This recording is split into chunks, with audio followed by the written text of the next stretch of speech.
Alright, here we are. The Etymons of Nick Fuentes, part 17. People don't know what an etymon is, or why am I even titling it with Nick Fuentes.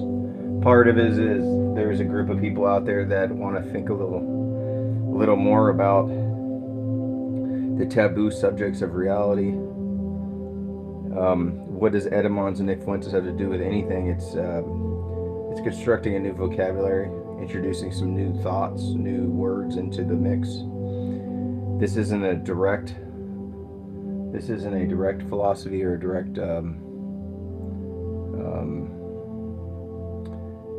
subject. This isn't like a professor talking about a certain genre. This is just free-floating thoughts. I read it in a meditative way. You just let them sit upon you. You can write stuff in the comment section if you want. I'm Abe Zucca. Just Google the name Abe Zucca. Check out my art at zuccagallery.com.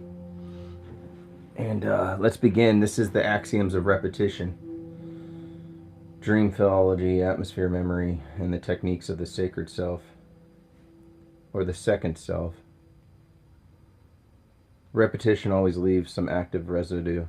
The book teaches the author to return is to discover the weather one once was.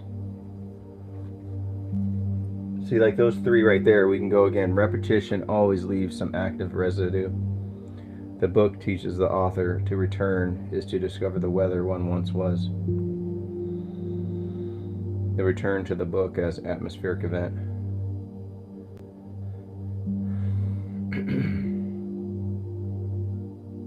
Every rereading is a meteorological. Every rereading is meteorological. Every rereading is meteorological. You do not return to a book, you return to the climate you were when you wrote it. The self that wrote is a vanished barometric pressure. The self that wrote is a vanished barometric pressure. A low front drifting in from the earlier decade. To revisit childhood or earliest writing is to step into a house of old air, thinner, dustier, more brittle than memory has suggested. Repetition is not a cycle, but an atmospheric fold. The winds meet, cross, shear. One time brushes another, producing storms of recognition. One writes the first book in a dream, without contract, without witness, without certainty. A nocturnal technique preceding the daylight institution. Let's read that one again. One writes the first book in a dream, without contract, without witness, without certainty. A nocturnal technique preceding the daylight institution.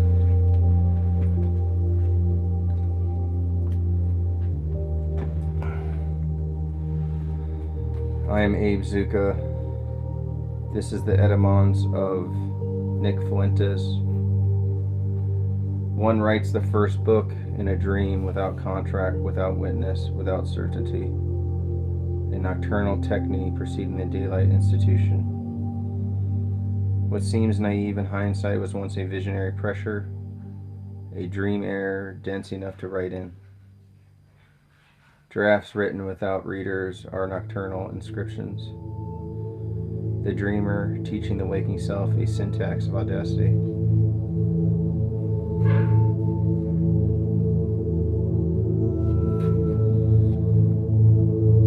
The younger self appears in the book as the dream's protagonist.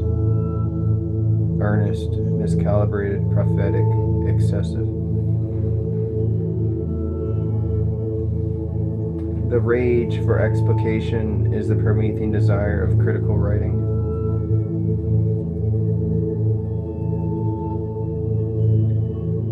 Fire that tries to illuminate everything and so burns its own hand. Explication is a machine that overheats, the mind turning commentary into combustion.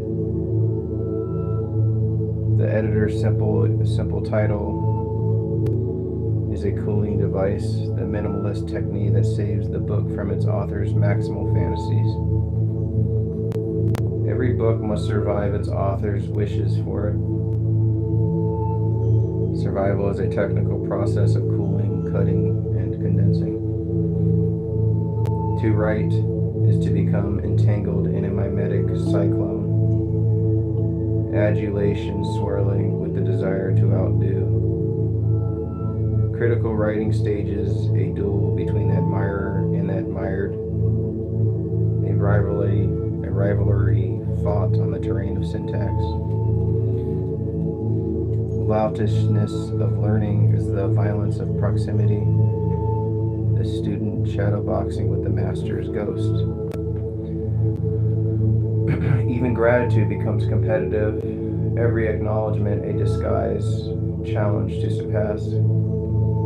Even gratitude becomes competitive, every acknowledgement a disguised challenge to surpass. Repetition in criticism is recursive technique. The book becomes the machine that rewrites its writer. To read oneself is to meet the machine god of the first draft, a primitive, naive deity with surprising authority. The younger self instructs the older one because repetition is an engine of temporal inversion. Every book contains booby traps for its future reader, and the future reader is always the author. They're not archives, but weather instruments. They record the atmospheric conditions of former selves. The laugh at one's younger voice is the thunderclap of self-difference.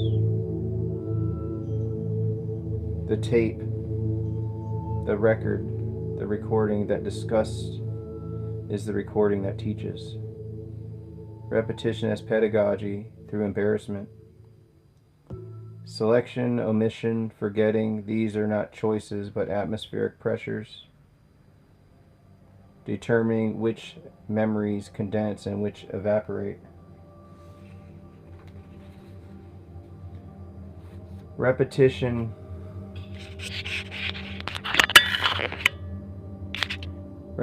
is not return but propulsion. Identity is the wake left behind by repeated gestures. Nick Fuentes discovered that to say again is to generate extensive existence itself. To say again is to generate existence itself, a breath repeated into being. Characters repeating themselves are experiments in atmospheric ontology, being sustained only by their own echo. Repetition manufactures the minimal soul, the residue that survives when meaning fades. Fuentes moves to theater, to audio, television, to internet, is the migration from breath to signal. Media as Promethean fire translated into wavelength. Mediation folds presence on itself until immediacy disappears. The theatrical world becomes atmospheric, static. The image of being seen is replaced by the machine of being replayed. Technique supplants presence. Repetition becomes the god of the medium. Criticism is a weather system, fronts, cyclones, ridges of scholarly high pressure. Apostolic succession, those who knew, is an old atmospheric regime, a Catholic meteorological presence. The turn to theory is a shift in climate, the storm of differential thought sweeping away older barometric certainties. Fuentes Unlimited is the hurricane condition, infinite recirculation of the name, face, idiom, a cyclone of semiotic availability. To repeat is to enter the dream machine of difference, the place where sameness dissolves into multidirectional becoming. Repetition is not a copy but an atmosphere, a pressure system of memory, desire, resistance, residue. The death drive for Fuentes is not nihilistic but a aerotechnical principle, circulation without arrival, wind without source.